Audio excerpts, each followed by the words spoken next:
C.S. Lewis and Owen Barfield met in Oxford in the 1920s, immediately formed a friendship, but it was an agonistic friendship, a friendship of tension, an oppositional friendship, as they said of each other. They dedicated books to one another. Lewis even used the name of Barfield's daughter, Lucy, as his key character in the Narnia stories, and yet they were constantly wrestling stuff out with each other. So what was it that they were struggling over? A lot of it was to do with how you could know things, the nature of truth. Lewis, Barfield said at least, always stayed on the side of reason.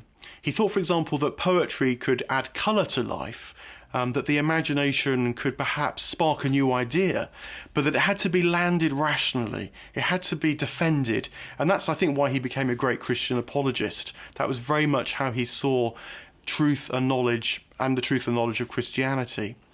But Barfield felt that imagination itself has truth-bearing qualities, that by running with imagination too, you can know things, and in fact you can know things you could never know through reason alone. So for example, Barfield would say, think of music. You might say that the reason of music is the score, the notes which are written on the page. And yet a lot more has got to go on than just reading the score in order to hear the music. Hearing the music, Barfield said, was what the imagination can do. It can tell you there's a tune, not just a succession of notes. It can tell you about the emotion of the music, the spirit of the music. It can lift your soul. And for Barfield, that was also at the heart of religion. If religion couldn't run with the imagination, in a way much more than the apologetics, then it really would be no religion at all.